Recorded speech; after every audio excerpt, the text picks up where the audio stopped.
அது ஒரு personal issue. But நீங்க கேட்டனால நான் எக்ஸ்பிளைன் பண்றேன். தேவையில்லையானா நான் இதை எக்ஸ்பிளைன் பண்ண விரும்பலையா, நான் கேட்டனால நான் எக்ஸ்பிளைன் பண்றேன். அது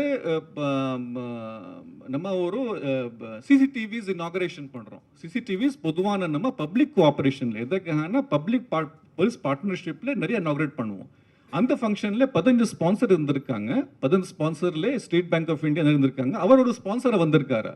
வந்துட்டு 10 சிசிடிவி ஸ்பான்சர் பண்ணியிருக்காரு அவர் அந்த ஏரியா ஆள்னால. ஆனால் தெரிஞ்சதுக்கு அப்புறம் நம்ம இப்போ ஏதோ வெளியே தகவல் வந்ததுக்கு அப்புறம் அந்த சிசிடிவி 10 எடுத்துட்டு திரும்பி கொடுத்துட்டோம். அதை நம்ம ரிப்ளேஸ் பண்ணி நம்ம சிசிடிவி போட்டிருக்கோம். ஸோ அதை நம்ம விருந்துக்கிறது மாதிரி கிடையாது. அவங்களுக்கு நம்ம பொதுவான யார் ஸ்பான்சர் பண்ணுறாங்க ஒரு மொமெண்ட்டோ கொடுப்போம் as a token of appreciation. அதை அவர் கொடுத்துருக்கோம். அது தவறானது. அதை நம்ம கொடுக்கூடாது. அதை நம்ம அதை சரியான சொல்லலையா. அதில் சம்மந்தப்பட்ட மாதிரி ஒரு முன்கூட்டி மாதிரி தான் கிடையாது. 10 சிசிடிவி தான் அதோட மாதட்டு நம்ம தமிழக காவல்துறைக்கு ஐசிபி உதவி இருக்கிறது. ஏன்னா அவர் இங்கிருந்து ஒரு கட்சியில இயங்கி இருக்கிறாரு.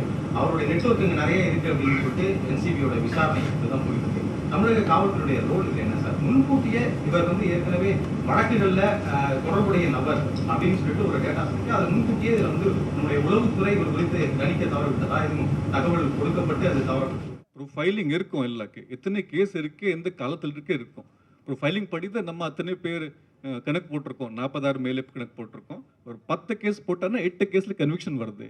ஒரு கேஸ் வச்சுட்டு இதை பொதுவான சொல்ல முடியாது. நீங்கள் 2013 ஒரு கேஸ் மட்டும் காட்டிட்டு சொல்ல முடியாது. நம்ம ஸ்டாட்டிஸ்டிக்ஸ் பாருங்க, கண்காணிப்பு டெஃபினட்டாக இருக்கு. நான் காட்டிருக்கோம் உங்களுக்கு எப்படி ஒரு கேஸ் போடுறோம். சொல்லும் போது ஒரு பார்க்கணும் எத்தனை கேசஸ் இருக்கு. 2013 போட்ட கேஸ் 17 எக்விட்டல் ஆயிடுச்சு. ஸோ இத்தனை கேஸ் இருக்கு ஒரு ஆர் மேலே எவ்வளோ நம்ம கண்காணிப்புன்னு தான் பார்க்கணும்.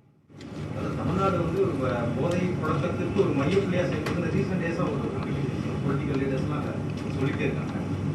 அது ஒரு டேட்டா பற்றி சொல்கிறாங்க. சமூக வலைதளங்கள் மூலமாகவும் அதை பகிர்றாங்க. அதுக்கான விளக்கம்.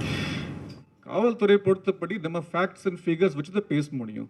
இதுக்கு நாங்கள் என்ன பேசுகிறோம், இங்கே ஃபேக்ட்ஸ் அண்ட் ஃபிகர்ஸ் வச்சு பேசுகிறோம். அதில் ஏதாவது அலிகேஷன் இருந்தாலும் நமக்கு ஃபிகர்ஸ் கொடுத்தா ஏதாவது கணக்கு கொடுத்தாங்கன்னா நம்ம சொல்ல முடியும், பதில் கொடுக்க முடியும். பொதுவான பேச்சு மட்டும் இருந்தாலும் நம்ம அதுக்கு பதில் கொடுக்க முடியாது. ஆனால் நீங்கள் சொன்ன மாதிரி அதை அலிகேஷன் இருந்தாலும் அதை ஃபேக்ட்ஸ் அண்ட் ஃபிகர்ஸ் வந்தாலும் கொடுத்தாலும்னா டெஃபினட்டாக we can give answer for that.